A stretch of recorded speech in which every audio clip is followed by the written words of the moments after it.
सकोगे, घबराओ मत। देखो हो गया ना ये रिकॉर्डिंग इन प्रोग्रेस।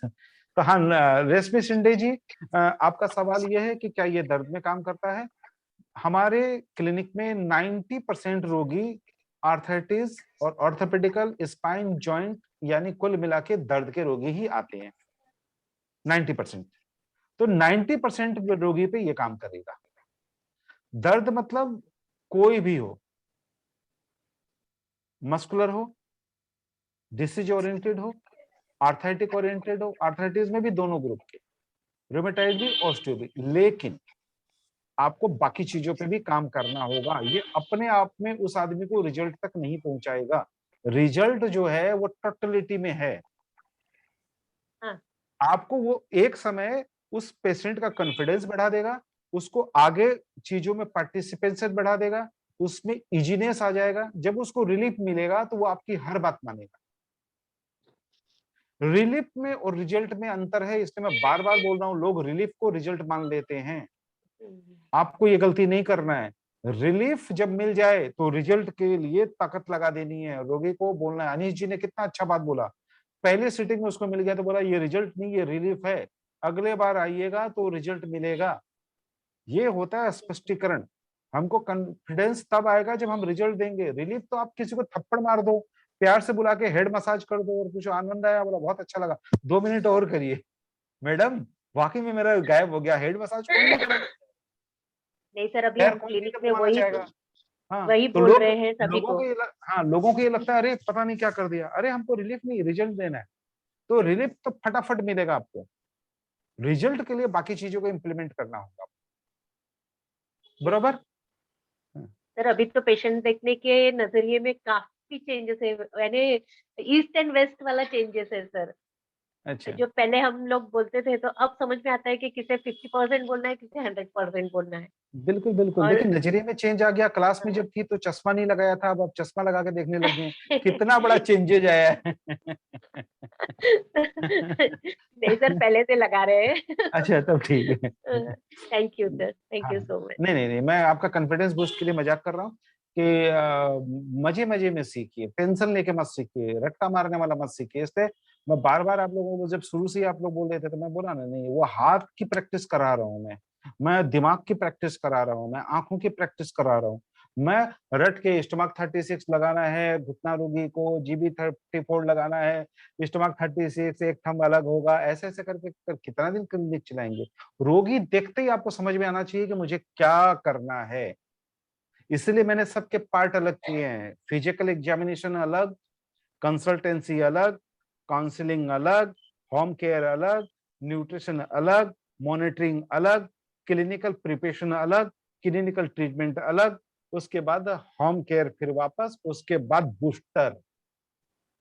पूरे सही है भारत सर। में कोई भी आदमी इतने नहीं डीप सर। में ना तो नॉलेज को इम्प्लीमेंट करता है, और ना कोई भी एक कोर्स में इतनी सारी चीजें सिखाई जाती है। इसलिए मैं सिखा रहा हूँ, क्यों, सफलता के लिए ये चाहिए। Yes sir. मैंने आपको बराबर। पहले बताया था सर फोन पे कि मैं प्लम्बेशन काफी साल तक लेकिन मुझे सही ये कतई पता नहीं था कि ये इतना इतना इफेक्टिव और इतना बड़ा चैप्टर है। हाँ, बहुत सारे लोगों ने धूल झाड़ के वापस इस्तेमाल किया है। नहीं सही करी। सही अभी सर। पलम बसम आप लोगों को मैंने 10% ही सिखाया। प्लम बसम भी हाँ। कपिंग की तरह एक अलग कोर्स है, तो वो डिटेलिंग कभी फुर्सत मिलेगा तो मैं कराऊंगा। लेकिन जितना मैंने सिखाया है वो आपका जबरदस्त काम करेगा। मेरा हाँ पहला सर। मकसद है बैकडोर से आप लोगों को प्रिपेयर करा के पहले क्लिनिकल प्रैक्टिस करा देना। अगर मैं एक एक चैप्टर को 3-3 महीने लगाऊं और आप एक एक चीज को करेंगे तो पेशेंट तो टोटलिटी में आता है। वो ऐसा नहीं आता है कि भैया इस कंधे में दर्द है तो आप बोलेगा नहीं इसका तो सीख लिया, कमर दर्द अभी सीखना बाकी है। उस रोगी को तो नहीं बोल सकते, उस रोगी को ये तो नहीं बोल सकते हैं कि अभी स्काल्प एक्यूपंक्चर सीखा है, अभी कान वाला सीखा नहीं है। उसको ये तो नहीं बोल सकते कि मोक्सिबेशन डंडी वाला सीखा है, अभी अभी वो क्वाड्री वाला नहीं सीखा है। रोगी तो भाग जाएगा ये सुनकर। आपको पहले दिन ही संपूर्ण रूप से रोगी का इलाज आना चाहिए। इसलिए मैंने सारी चीजों को समेटते हुए वो टॉप सीक्रेट रिवील कर दिए कि आप मात तो नहीं खाएंगे, बिल्कुल नहीं खाएंगे, चाहे आप मेरे किसी भी कोर्स के हों। इसलिए हाँ कॉस्मेटिक वालों को आज शामिल किया गया कि ये जानकारी का थोड़ा सा छींटा तो पड़े। एक पुरानी कहावत है कि बनियों के साथ बैठने से आप काला नहीं होता, लेकिन गुण जरूर सीख लेते हैं। तो आप लोगों के साथ बैठ के उनको ये फायदा तो हो ही गया ना कि उनकी दृष्टि तो, सोचने का नजरिया तो खुला। Yes sir. ठीक है, इट्स ट्रू। काम करने का कुछ कॉन्फिडेंस तो बढ़ा, उसको मालूम तो पड़ा। नहीं तो आदमी वो कान का बोलेगा तो उनको भी थोड़ा सा ये होगा, अरे कान पे दाना लगाता है, डॉक्टर कैसे बदनाम होता है, ऐसे तो बदनाम होता है। आप क्या करते हैं, अच्छा कान पे दाना लगाते हैं, तो अब आपको मालूम पड़ जाएगा, आप उसको बोलेंगे भाई साहब मैं दाना नहीं लगाता। मैं यूएसए मिलिट्री और जर्मन मिलिट्री जो इलाज करते हैं वो इलाज करता हूँ। तो बात में कितना परिवर्तन आ गया। नहीं तो आप कहेंगे हाँ जी मैं वही करता हूँ, क्यों, आपको नॉलेज ही नहीं है कि आप करने क्या जा रहे हैं। बरोबर बोल रहा हूँ, एकदम करेक्ट, इट्स ट्रू। जानोगे तब तो बोलोगे। तो इसलिए जानना जरूरी है। तो इतने वीडियो दिखाने का मतलब ये था कि आप पहले मानिए कि आपका लेवल कहाँ है, सबसे पहले अपने लेवल को ऊंचा कीजिए। यस सर, और बात आप तब बोलेंगे ना जब उसकी जानकारी होगी। एकदम बराबर है। हाँ, एकदम बराबर है। एकदम। सर ठीक है कल चल। आपने कहा था सर, मुझे बैटलफील्ड वाले इसमें बता दीजिएगा कि यहाँ के जो 3 पॉइंट्स लेने हैं सर्वाइकल के लिए, तो वो कैसे? मैंने कल क्वेश्चन किया था। ओके, पकड़ी उंगली, सारे लोग पकड़ो, नाक पे लगाओ, एकदम नाक की सीध में सीधा चलते जाओ ड्यू मेरिडियन पे। जहां पे हेयर आ गया, किसी का नीचे किसी का ऊपर, डोंट वरी, यहां से यहां नापने की भी जरूरत नहीं है, क्योंकि मेरिडियन में रहेंगे। जहां हेयर मिला ठीक बीचों बीच एक निडल लगाना है या वकारिया सीड लगाना है, पुश एंड प्रेस करके क्लॉकवाइज एंटी क्लॉकवाइज बिना हाथ उठाए करना है। तीनों तरीके बता देता हूँ, या तो हाथ के ऊपर वकारिया लगाइए, प्रेस कीजिए, और फिर हाथ हटना नहीं चाहिए, चाहे थंब पे लगाइए, प्रेस कीजिए, हाथ नहीं हटना चाहिए। प्रेस करने के बाद आपको पेशेंट को बोलना है मूव योर नेक, वो मूव करेगा। फिर 2 नंबर पॉइंट पे जाइए, फिर 3 नंबर पॉइंट पे जाइए। अब ये 1 2 3 जो है, ये क्या करना है आपको, पहला एक बार टच करके तीनों के टेंडर देख लेने। हाईएस्ट टेंडर नंबर 1 पे जाएगा, थोड़ा कम टेंडर नंबर 2 पे, उससे कम टेंडर नंबर 3 पे। ये एक साइंस होता है। उसको आसान करने के लिए मैंने आपको बताया कि आप अगर बीच में करेंगे तो दोनों साइड के टेंडर भी बीच में आ जाएंगे आपके, तो आपको कंफ्यूज होने की जरूरत नहीं है। अगर आपने मिडल में कर दिया तो आपको दोनों तरफ में आप किधर भी लीजिए चलेगा। ओके। लेकिन अगर मिडिल से आपने हाथ थोड़ा भी हिला दिया तो दोनों टेंडर मिडिल में नहीं आकर और साइड में चले जाएंगे और आपका उस दिन का काम खराब हो जाएगा। Got it. सर मे यहां सर पर यस मेरे सर, पे तो बाल नहीं है, मैं कैसे देखूं? Thank you. हाँ, फिर तो आपको वही ललाट, काल्पनिक रेखा, भूमध्य सागर वाली भू के मध्य में 3 चून ऊपर। ठीक है, मतलब इस पे मच्छरों का फायदा, वो अपने बच्चों को लाता होगा, आओ बेटा आज है ना स्लाइडिंग करते हैं। ठीक है? लेकिन एक बात बताओ, जिनके बाल नहीं होते हैं ना, वो आदमी बड़े मजबूत होते हैं। देखिए, जब एंटन पढ़ाते सर थे तो ऐसे समझाते थे, मैं वो बताता हूँ। वो कहते थे जिसके फ्रंटल हेड पे बाल चले गए वो विद्वान का निशानी है, यानी ब्रिलियंट होंगे, विद्वान होंगे तो इधर का हेयर उड़ जाता है। बीच का हेयर उनका उड़ता है जो थिंकर होते हैं, ठीक है। और जिनके पीछे के बाल उड़ जाते हैं दे आर सेक्सी, और जिनके पूरे उड़ जाते हैं they think that they are sexy. ठीक है। सर हाँ, सर मिडिल वाले पॉइंट के बराबर वाले दोनों पॉइंटों की दूरी, डिस्टेंस कितना होगा दू, दोनों दू, का? दूरी जो होती है हम टेंडर देख के लेते हैं, ये 0.5 चून पे होता है। लेकिन 0.5 चून आगे नहीं बढ़ना है, 0.5 के अंदर ही रहना है आपको, इधर और इधर 0.5 चून। Okay sir. ठीक है। निडल जो ठीक। लगाते हैं उसमें सावधानी ये रखनी है, ब्रीथिंग बड़ा इंपॉर्टेंट है। उसको ब्रीथ इन करना है पेशेंट को और निडल पुश कर देना है। जैसे मेरे ऊपर कोई निडल लगा रहा है तो हम उनको बोलेंगे सांस अंदर, वो सांस अंदर लिया, निडल अंदर, फिर उसको बोलेगा सांस छोड़िए, फिर उसको बोलेगा सांस लीजिए। ऐसा 3 बार करेगा। 3 बार करके उसको जो वॉकिंग वॉकिंग कराना है, जो नेक का एक्सरसाइज कराना है वो कराएंगे। याद रखिएगा, वॉकिंग से ज्यादा अगर फ्रोजन का प्रॉब्लम हो, पेरी आर्थराइटिस हो, सर्वाइकल स्पॉन्डिलोसिस हो, हेड पेन हो, तो उस पे आपको गर्दन की मूवमेंट और बाजू की मूवमेंट कराना है। ये दोनों बाजू को अप करेंगे, फिर मैक्सिमम पर ये करेंगे। प्राय हमने करवाने वाला कोई गलती कर देगा, वो ऐसे ऐसे ऐसे कराते हैं, अरे ऐसे ऐसे कुछ नहीं होगा। आपको पूरे मसल्स को पीछे ले जाकर सामने लाना पड़ेगा, फिर पूरे को ले जाकर ये करना होगा। रोटेशन ये वाला हाथ रखकर इसकी दुराई गोलाई पूरी करनी होगी, आपको ये वाली पूरी करनी होगी। लोग ऐसे ऐसे ऐसे ऐसे कर लेते हैं, क्या फर्क पड़ेगा? कुछ फर्क नहीं पड़ेगा। ये रोटेशन पूरा होना चाहिए। और दोनों बाजू करके छोड़ देते हैं, फिर दोनों बाजू एक साथ होना होगा, तब भरपूर रिजल्ट मिलेगा। ऐसे नेक करेंगे तो इधर की तरफ कसाव आता है, इधर रिलीज होता है, इधर करेंगे तो इधर रिलीज होगा। तो आपको मालूम होना है कि एसआई मेरिडियन, सेंजाओ मेरिडियन, एलआई मेरिडियन हम स्ट्रेस से रिलीज करेंगे। और जो फिजियोथेरेपिस्ट वाले हैं वो एनाटॉमिकली उन मसल्स पे काम करेंगे। ट्रेपेजियस मसल्स एक बहुत बड़ा मसल्स होता है जिस पर प्राय रिजल्ट अच्छे मिलते हैं। अगर स्टोमक 36 पे आप पहले निडिंग कर दीजिए और मोक्सा कर दीजिए, उसके बाद फायर कपिंग करके मोक्सा कर दीजिए, ट्रेमेंडस रिजल्ट मिलते हैं। ठीक है, इसलिए बोला कि हबीब की यात्रा आगे की बहुत ज्यादा है। अभी तो मैंने आपको तैयार किया है कि एक बार काम शुरू कर दीजिए। ठीक है, नम्रता जोशी जी, ये तो जोश में ही रहते हैं हमेशा। एक रेखा जी, एक नम्रता जोशी जी। कि हाथ उठा थैंक दो, यू क्वेश्चन सर। तो दिमाग में आ ही जाएगा। हाँ बोलो। सुजी जी माइक बंद कीजिए। सर ये सीड हमें कितना टाइम लगा के रखना है? सीड तो बोलना ही नहीं है ना, कहाँ का वकारिया सीड? सीड, हम तो सीड ही नहीं लगाते। वकारिया वकारिया बोलो, सीड। माइक्रो बोलो, या आपको हाँ एक अच्छा वर्ड दे रहा है, मैं बोल रहा हूँ। मैं देखता हूँ कि कैसे अवेलेबल हो, इंडिया में बातचीत चल रही है। पैलेट्स का इस्तेमाल करो, क्योंकि वकारिया अब क्या है, सीड के साथ हो गया, तो सीड के साथ आपकी तुलना हो रही है। जी दाने लगाने वाले डॉक्टर नहीं कहलाना है हमें। जो दाना जी लगाता है लगाने दो, क्योंकि यहाँ लगाएंगे तो वो लास्ट में बोलेगा अच्छा दाना ही तो लगा रहे हो। दाना नहीं, हमको पैलेट्स लगाना है वो दाना ही। ओके। लेकिन हम हाँ पैलेट्स पे आएंगे। सीधी सी बात है, जो चीज लगाने का आप 200 टका ले रहे हो, 10 टका हाँ में ये सारे कैंप लगा के बैठे हैं, इधर पैर दबा रहे हैं, उधर पैर दबा रहे हैं, इस मशीन पे चढ़ा रहे हैं, उस मशीन से स्टिमुलेट करा रहे हैं, इधर रोलर घुमा रहे हैं, इधर मसाजर घुमा रहे हैं, इधर एक राई का दाना लगा रहे हैं, आपकी तुलना उधर हो रही है ना। आपकी जी तुलना सर। परफेक्ट उनसे अलग होनी होगी। जी सर।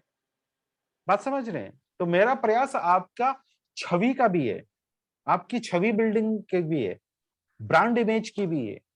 तो मैं जी चिंता सर। सिर्फ उसकी नहीं करता कि वो एक्यूपंक्चर पॉइंट पे क्या लगाना है, ये तो किताब की बात हो गई।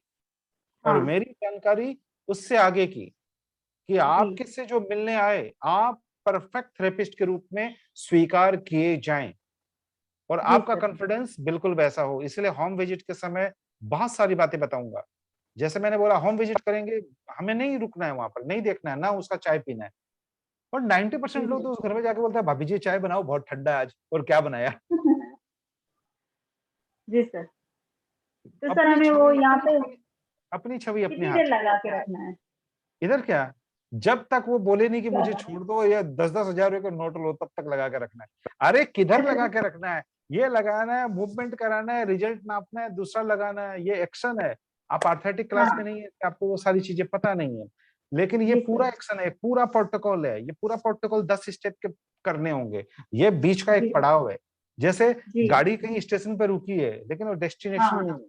तो अभी आपका ये पट डेस्टिनेशन है, लेकिन मैं बता देता हूँ कि लगभग आपको 20 मिनट्स लग जाते हैं रिटेंशन ऑफ नीडल में। 20 के नीचे तो हम निकालते नहीं, मैं 40 मिनट्स रखता हूँ। जी सर। और 40 मिनट्स में इसको लगाने में 20 मिनट्स लेता हूं मैं। जी सर। एक नीडल लगाऊंगा, एक्सरसाइज कराऊंगा, फिर बाकी सब कराऊंगा। उसके बाद दूसरा नीडल 5 मिनट के बाद लगाऊंगा, जी तीसरा सर। नीडल उसके 5 मिनट बाद लगाऊंगा। तब तक उसको ब्रीथिंग करते रहना है, उधर एक्शन करते रहना है, तभी तो वो चीजें खुलेगी। फिर निडल जी को सर। 40 मिनट तक छोड़ देता हूँ ऐसे ही, मैं कोई मशीन का इस्तेमाल नहीं करता।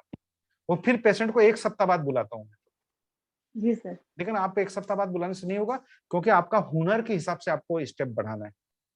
जी सर।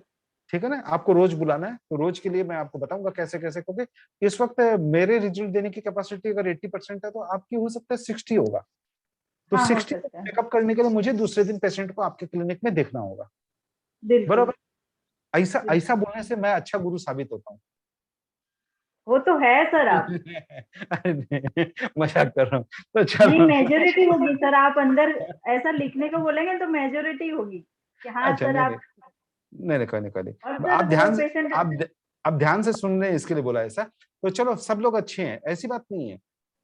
देखो, आप 5 दिन पहले एक अलग नॉलेज में थे, 4 दिन बाद अलग नॉलेज में थे, कल आप एक कॉन्फिडेंस में थे, आज आप बिल्कुल बराबर महसूस कर रहे हैं कि रियल में आई एम समथिंग। समझ गए? जब रियल आई एम समथिंग तब काम की शुरुआत होगी। हम लोग पहले ही पॉइंट पे आ जाते हैं और पॉइंट काम नहीं करता है, क्योंकि पॉइंट की बात नहीं होती। तो पॉइंट की बात है कि पहले अपने आप को तो तैयार करो। गाड़ी तो अच्छी होनी होगी ना। हम लंबी यात्रा पे जाते हैं तो क्या करते हैं? एयर चेक करते हैं, पेट्रोल चेक करते हैं। जी सर। हम ऐसे थोड़े होते हैं कि किधर सड़क टूटी हुई है चलो देख के आते हैं, नहीं करते हैं ना। नहीं, टूटी हुई सड़क होने से क्या हुआ? गाड़ी में अगर तेल है, ड्राइवर अच्छा है, गाड़ी में हवा है, खाने पीने का सामान पास में है, तो किधर भी निकल जाते हैं ना। तो खुद जी। को पहले तैयार करो, उसके बाद पेशेंट के सामने खुद को प्रस्तुत करो। हम लोग डायरेक्ट प्रस्तुत हो जाते हैं पेशेंट के सामने और पहले ही जी। पेशेंट को निडर ठोक मारते हैं या पैर पकड़ के जिम्मी चुभाने लग जाते हैं। ये सब गलतियां मत कीजिए, ठीक जी है? सर। ओके, जी अनीता सर। सिंह जी आइए, बड़े दिनों बाद आए। इनका तो गुड नेटवर्क ही इवनिंग। प्रॉब्लम करके रखा है। हाँ बोलो। Good evening sir. Good sir evening. अभी जो आपने बताया तो उसमें जैसा इन्फ्लेमेशन ऑफ सोल्जर होगा हाँ तो वो भी क्या वही नाक से सीधा लगेगा पॉइंट ना कुछ और हाँ हाँ लगेगा? हाँ, देखो इसके लिए ये पॉइंट भी बहुत कारगर है, G1 G2 G3, ये पॉइंट भी कारगर है, SI3 भी कारगर है। उसके बाद आपको एक्स्ट्रा पॉइंट बताया, ये भी कारगर है, ये भी कारगर है। एसीओ आगे चल के सिखाऊंगा, ये भी कारगर है। और सर SI6 भी जीबी कारगर है। तो सर उसमें और GB34 भी और लगेगा डिजिटल के लिए लंग 7 तो लेंगे ही लेंगे हम। और पैरों GB34 में भी GB43 लीजिए, स्टमक 30। 34 लीजिए, तो बहुत सारे प्रोटोकॉल लेने हैं। इससे ओ रिजल्ट बढ़ जाएंगे आपके, अच्छा अच्छा। इससे रिजल्ट बढ़ जाएंगे। ओ हाँ, थैंक यू सर। ये रिजल्ट देने के बाद समझ लीजिए उसको 20% फायदा हुआ। उसके बाद बेड के ट्रीटमेंट देंगे तो 20% और फायदा होगा, तो 40% रिजल्ट में आ जाएंगे ना। हाँ। इसलिए ये सारे एड ऑन हो रहे हैं। ओ खाना खाते थैंक समय अगर आदमी बोले रोटी नहीं चाहिए तो हम कहते हैं नहीं नहीं पुलाव तो लीजिए, चलिए रोटी नहीं पुलाव लीजिए। वो बोलेगा पुलाव नहीं चाहिए तो हम बोलेगा हलवा बनाया है, कैसे छोड़ देंगे, हलवा भी खिलाते हैं ना। तो ट्रीटमेंट में ऐसे ही चीजें आती है पूरे प्रोटोकॉल में। ओ बराबर। ठीक है। Thank you sir. Thank you. Welcome. हाँ उमेर जी। सर आपने जैसे कहा कि यहाँ के जो पॉइंट अगर हम किसी पेन के लिए अगर हम लेते हैं तो अगर हम्म, मैंने ये पॉइंट लेके मैंने स्टिमुलेट किया और उससे काफी फायदा हुआ तो क्या स्टिमुलेट सर करते ही अगर नहीं हम, उस नहीं करते निडल, यहाँ हाँ खाली निडल मतलब छोड़ वो के। हाँ हाथ का स्टिमुलेशन, नॉट बाय डिवाइस। हाँ मतलब वो सेंटर में और फिर दोनों पॉइंट अगर हमने ले लिए और हम्म उससे फायदा हुआ, पेन में काफी रिलीफ मिला, तो क्या हम्म सर उसको और इंक्रीज करने के लिए हम क्या G1 G2 G3 ले सकते हैं सर, या फिर ईयर में दूसरे पॉइंट स्टिमुलेट कर सकते हैं सर साथ ही में? देखिए रूल ये कहता है कि सेम डे सारे औजार का इस्तेमाल मत कीजिए, बॉडी कंफ्यूज हो जाता है। तो अगर यहाँ पर पहला दिन लिया तो ये हम 3 दिन तक नहीं लेते फिर, क्योंकि बहुत टेंडर हो जाता है ये। 3 दिन बाद भी हम दूसरे साइड लेंगे, वो साइड तो हम फिर 6 दिन छोड़ दिए उसको। तो ये 3 दिन पेशेंट आपके पास 3 दिन के बाद नहीं आ रहा है ना, वो तो रोज आ रहा है। तो नेक्स्ट डे क्या करेंगे? नेक्स्ट डे इसको कीजिए। थर्ड डे आपको उंगली का सिखाया, केएसटी। उसके बाद पेशेंट पुराना हो गया तो पेंसिल सिखा दिया। और बॉडी के ट्रीटमेंट आप तब तक करेंगे, वो तो बंद नहीं होगा, वो तो चालू रहेगा। जिसको एक्यूप्रेशर चाहिए वो इलेक्ट्रोपेडिंग करेगा, जिसको एक्यूपंक्चर चाहिए वो नीडिंग करेगा। काउंसलिंग आपकी जारी रहेगी, होम केयर जारी रहेगा, मॉक्सिवेशन के फार्मूले जारी रहेंगे, मसल को रिलैक्स करने के जारी रहेंगे, एनाटॉमिकल स्ट्रक्चर में जो प्रॉब्लम्स है उसको करेक्ट करना है वो जारी रहेंगे। वो चीजों के लिए ही तो ये सारी चीजें ली जा रही है ना। रिलीफ को रिजल्ट में कन्वर्ट करना है। रिलीफ तो मिल जाएगा, लगाते ही रिलीफ मिल जाएगा। बराबर। ओके सर, थैंक यू हाँ सर। मिक्स नहीं करेंगे, लेकिन ये लगा के ट्रीटमेंट दे दीजिए। घर जाते समय वकारिया लगा के छोड़ दीजिए। वकारिया कौन सा लगाना है? आर्थेटिक वाला, खंडेल वाली स्टाइल ऑफ गोल्डन रूल से, वो लगा के छोड़ दीजिए। वो होम केयर में 23 घंटे तक उसको इंड्रोफिन रिलीज करके रखेगा। नेक्स्ट डे तक पेशेंट एकदम मुस्कुराते हुए आएगा। पहला कंप्लेन आपको बताया वो काफी हथौड़ा मारेगा, वो हम पहली काउंसलिंग में उसको बता देंगे, जितना मारेगा उतना फायदा है। हटाने के लिए हम बोलेंगे नहीं। अगर बाई चांस ज्यादा हो तो उसको बोल दीजिए ठीक, अगर नींद नहीं आए तो 12 बजे के बाद हटा लीजिएगा। प्राय मैं ये इस्तेमाल करता हूँ। नींद ना आए तो अब पहले ही हम कंसल्टेंसी के दौरान मुझे मालूम पड़ गया कि वो कितने बजे सोता है। अगर मेरे सामने कोई रोगी बोला वो 10 बजे सोता है तो मैं उसको बोलूंगा ठीक है, नींद ना आए तो 12 बजे बाद हटा दीजिएगा। इसका मतलब अगर 2 घंटे नींद उड़ गई है तो फिर वो दूसरे प्रॉब्लम में आ जाएगी, इससे अच्छा उसको हटाने दो। लेकिन कोई बोलेगी कि भाई साहब नींद ही नहीं आता, 1 बजे तक तो टीवी देख के सोती है, तो उसको बोलेगा ठीक है, एक काम कीजिए, 3 बजे तक इंतजार कीजिएगा, ना हो तो फिर लगा लीजिएगा, नहीं तो 12 बजे ही उतार देगी और 2 बजे तक टीवी देखेगी। कुछ लोग तो बिस्तर पे जाते हैं, बहुत क्लियरली पूछिएगा, ये बात मैंने अभी प्रैक्टिकल में पकड़ी है। कुछ लोग बेड पे 10 बजे चले जाते हैं और मोबाइल पे लग जाते हैं, और कब 2 बज जाता है उसको पता नहीं पड़ता, और नींद पे 2 बजे जाते हैं, और आपको बोलेंगे 10 बजे तो मैं सोने चली जाती हूँ। 10 बजे सोने, तो उससे पूछेगा मोबाइल कहाँ रख के जाते हैं 10 बजे? वो मोबाइल ये बेड पे नहीं एकदम जाता। सही बात है सर ये। नहीं, मैं सही बात ही बोलता हूँ अनुभव से सीखता हूँ तो ये बातें आपको ध्यान रखनी है, क्योंकि आप तो गच्चा खा जाएंगे। वो तो बोलेगा 10 बजे। उसका हस्बैंड से पूछेगा कि इसको नींद कितने बजे आती है, बोला न तो सोती है न सोने देती है टी टी टी टी, वो पता नहीं आजकल क्या देखते रहती है। वो आया ना आजकल छोटे छोटे वीडियो वाले, वो देखते रहती है, हंसते रहती है। बहुत बार बोला इतनी जोर से मत हंस, कभी छाती बैठ जाएगा वो नींद में होता है, ये ही हंसती है, भूल जाती है। तो बहुत सारे किस्से होते हैं तो ठीक है, चलिए।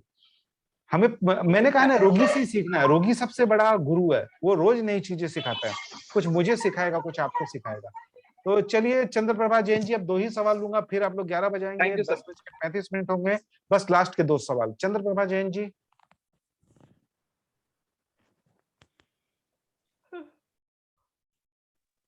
हाँ, खुल गया, बोलिए।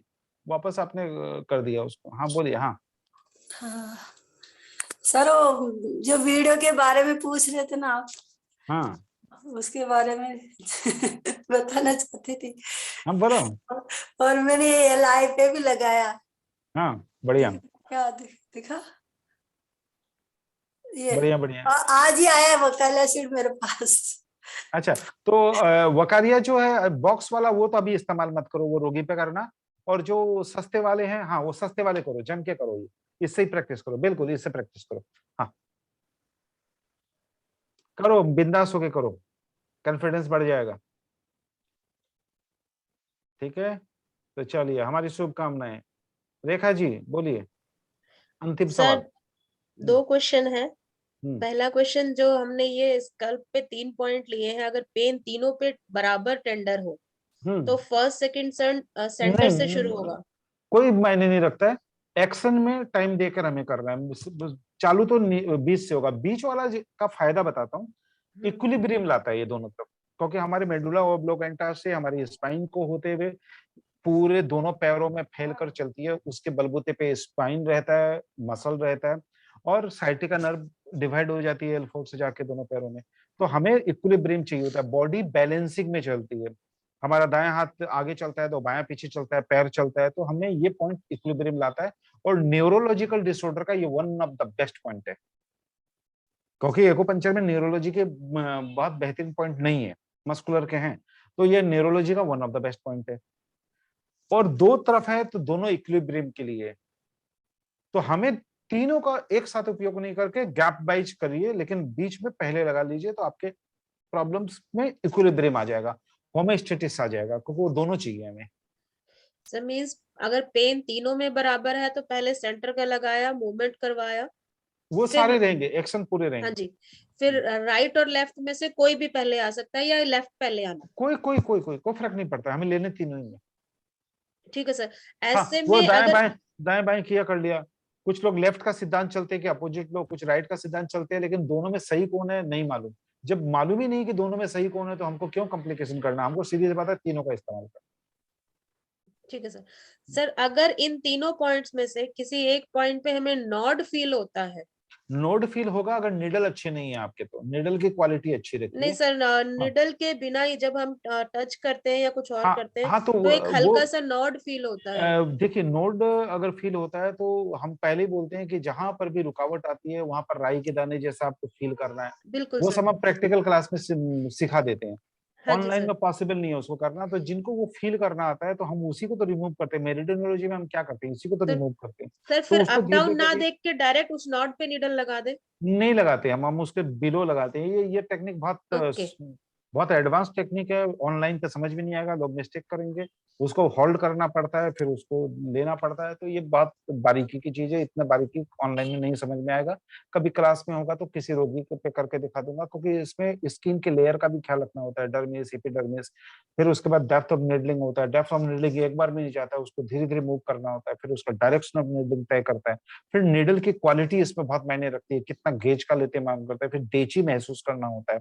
तो ये सारी चीजें थोड़ी सी कॉम्प्लिकेटेड है, तो कभी मिलेंगे क्लास में तो बताएंगे, लेकिन उसके बिना भी आप काम कर सकते हैं।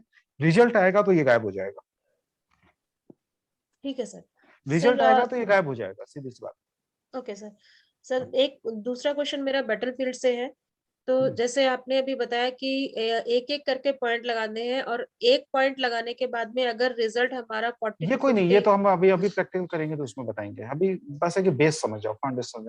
ट्रीटमेंट कैसे देना है वो तो उसके लिए तो 3 क्लास हम कर ही रहे हैं ना, बहुत डिटेल में करते हैं।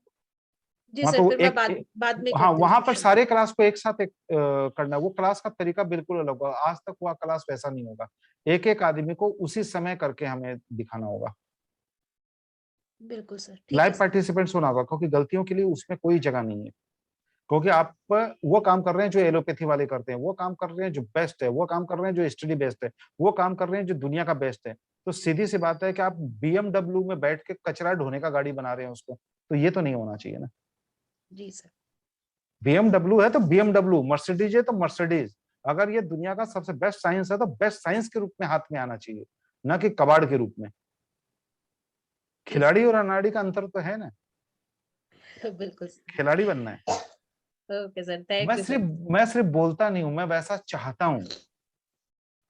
नहीं सर, आप हम सबसे वैसा करेंगे। चाहता हूं। हाँ, नहीं सर, मैं हम करेंगे। बता के निकलना मेरे लिए सबसे आसान काम है। फिर तो जिंदगी भर के लिए मेरे स्टूडेंट बने रह जाओगे, ये कोर्स वो कोर्स करते रहोगे, मैं मालदार हो जाऊंगा, मांगनू पड़ा आप रिजल्ट ही दे। आप मालदार बनो, आप क्लिनिक के कॉन्फिडेंस में आओ, आप उस भूमिका में जल्दी से जल्दी जाओ, मैं वो चाहता हूँ। इसलिए मुझे एक एक आदमी पे ध्यान देने का तमन्ना बार बार जागृत होता है कि मैं एक एक आदमी को उस लायक करके कॉन्फिडेंस में देखूं। क्योंकि एक चीज से क्लिनिक नहीं चलता है, आपका विचार, आपका आत्मविश्वास, काम करने का तरीका, आप कैसा सोचते हैं वो तरीका, आपके घर का एनवायरनमेंट कैसा है, क्लिनिक में आप कैसे पेश आते हैं, रोगी साहब क्या बात बोलते हैं, रोगी को सुनना आता है कि नहीं आता है, आपको मुस्कुराना आता है कि नहीं आता है, उससे बात करना आता है कि नहीं आता है, उसकी रिपोर्ट पढ़नी आती है कि नहीं आती है, उसको सलाह देना आता है कि नहीं आता है। अगर आप सलाह देंगे नींबू पानी पियो शहद मिला के और थोड़ा घूमो फिरो पतले हो जाओगे, वो घुटना दर्द का पेशेंट तो अब आपको मालूम पड़ गया जिंदगी में नहीं ठीक होने वाला है। तो ऐसे सलाह करें, मेथी का पानी पियो डायबिटिक ठीक हो जाएगा, ऐसे सलाह वाले एक्यूप्रेशर की क्या जरूरत है। व्हाट्सएप यूनिवर्सिटी खुला बैठा है ना, तो ऐसे सलाह देने वाले थोड़े एक्यूप्रेशर एक्यूपंक्चरिस्ट चाहिए हमें, तो वो चाहिए जो एक एलोपैथी फिजिशियंस बड़े हॉस्पिटल में बैठकर जो बात करता है, आप भी वैसी शैली में बात कीजिए। आप अपने साइंस की बेस्ट बात कीजिए, वो अपनी साइंस की बेस्ट बात करता है। तो रोगी तो 10 जगह से भटक के आता है, वो 1 सेकंड में तोल लेता है। वो आधा तो गूगल बाबा के दर्शन करके आता है, और आधा डॉक्टरों से पूछ पूछ के आधा डॉक्टर वो बन चुका होता है। और उसको आप भ्रमित करने की चेष्टा करोगे, वो आपको तोल लेगा, पहला शब्द में ही तोल लेगा। वो आते ही सवाल क्या करेगा, डॉक्टर साहब ठीक हो जाऊंगा क्या? क्यों? सारे डॉक्टर ने बोला कोई उम्मीद नहीं है, और आप कहेगा हाँ हाँ चला दूंगा, 2 दिन में चला दूंगा। वो समझ जाएगा क्या चला देगा यार, भारत के अपोलो फोर्टिज के डॉक्टर ने बोल दिया ऑपरेशन होगा मुश्किल है, और आप एकदम 1 सेकंड में बोल दिया हाँ हाँ चला देंगे। तो आपका काउंसलिंग से वो समझ जाएगा कि सामने वाला कितना पानी में है, और आप रिपोर्ट को कहेगा कि देखिए इस एंगल से तो नहीं है, बाकी ऊपर ईश्वर है, नीचे मेहनत है, 20 दिन टाइम दीजिए, देखते हैं। ये रियल सिचुएशन है, तो कहेगा नहीं यार इस आदमी को समझ है, ये बाकी के जैसा बात बोल रहे हैं। फिर वो देखेगा आप अलग बात क्या बोल रहे हैं, तो वो आपका फिजिकल डायग्नोसिस में मैंने सिखा दिया कि बिना पूछे उसको बता देना कि तुमको समस्या क्या है, तो समझ जाएगा इस आदमी को जानकारी है। एलोपैथी डॉक्टर ने तो MRI करके जाना, ये आदमी तो 1 सेकंड में जान गया। फिर उसको तुरंत रिलीफ दे के दिखाएंगे तो उसको लगेगा यार जिस आदमी, मैं आज की बात बता रहा हूं, मेरे दोस्त के क्लिनिक में एक बंदा है, देखिए किस्मत क्या होती है बता रहा हूं। वह एक व्यक्ति जो चार्टर्ड अकाउंटेंट है, अरबपति है, एक ही औलाद कोविड में मर गया। उसने अपने चाचा के बच्चों को अपना बच्चा मानकर पूरी बिजनेस इंपायर उनसे खड़ा करवाया। जिस चाचा के बच्चे को अपना सबसे खास मानकर बहुत दिन से चल रहा था, अब उसके बच्चे की जगह वो ले लिया, क्योंकि बिजनेस बड़ा है, अरबपति आदमी है, करोड़पति अरबपति। उसका जो बच्चा है उसको भी एक ही बच्चा है, उस आदमी को पिछले 1 साल से भी इलाज करा रहा है, एंकोलाइजिंग स्पॉन्डिलाइटिस का कोई सिम्टम नहीं है, लेकिन सारे एक्शन एंकोलाइजिंग स्पॉन्डिलाइटिस के उस बंदे के। उम्र उसकी सिर्फ 35 साल। उसका जो बच्चा है सिर्फ 3 साल का है, उसको आई की वो बीमारी है जिसका दुनिया में कोई इलाज नहीं है। आप पॉइंट समझ रहे हैं? वो आदमी कहता है पैसा मुंह मांगा लो, मुझे रिजल्ट चाहिए। और हमें लगा कि यार यहाँ तो उम्मीद नहीं है। मेरा दोस्त का फोन आया, बोला रुको मैं आता हूँ एक बार देखता हूँ। अब यकीन मानिएगा, वो आदमी सिर्फ 3 सिटिंग में मोर देन 60% रिलीफ महसूस कर रहा है। और हैदराबाद जाके जब अपने डॉक्टर को दिखाया तो डॉक्टर कुर्सी से 3 बार आकर उसका जांच किया, बोला हाउ इट हैपेंस, आपने क्या ऐसा किया था कि जिससे ये चेंजेज आए हैं, मैं जानना चाहता हूँ। तो आपको बात समझ में आ रही है कि आपका काम का जानकारी कहाँ तक पहुंचता है अगर आप रिजल्ट देते हैं तो याद रखिएगा, रिजल्ट देने वाले हम लोग नहीं होते। तो कभी भी प्रचार नहीं करना चाहिए कि मैंने किया।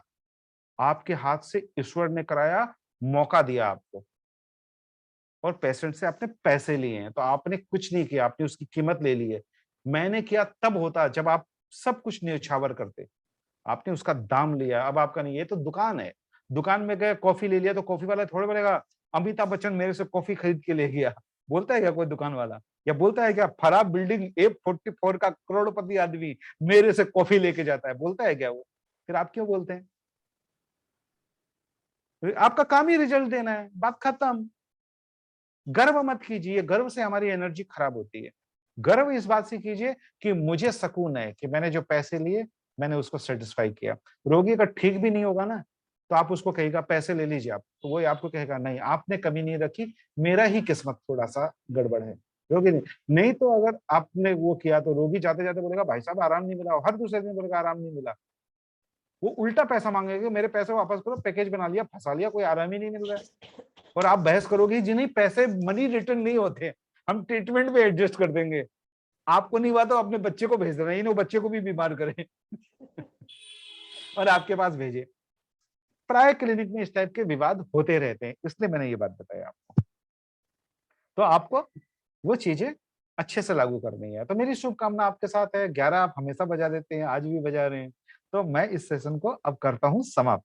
सोने जाइए, स्वीट ड्रीम कीजिए। कल क्लास नहीं होगी और 15 तारीख के बाद इस बैटलफील्ड का हम क्लास करेंगे। और मैं चाहूंगा कि आप प्रैक्टिकल करके इतने बड़े ज्ञान को आत्मसात कर लें, ठीक है? Thank you. और कॉस्मेटिक के ग्रुप का 12 बजे के बाद कल मैं रजिस्ट्रेशन नहीं करूंगा, क्योंकि one of the best offer उनको दे दिया है। तो कल 12 बजे तक जो लोग ज्वाइन करेंगे वो कर लीजिएगा, बाकी लोगों के लिए फिर हम बंद करेंगे। 12 बजे के बाद मैं कोई रजिस्ट्रेशन नहीं लूंगा, बशर्ते अगर कोई खास समस्या होगी तो आप मुझे पहले इन्फॉर्म करेंगे, ठीक है?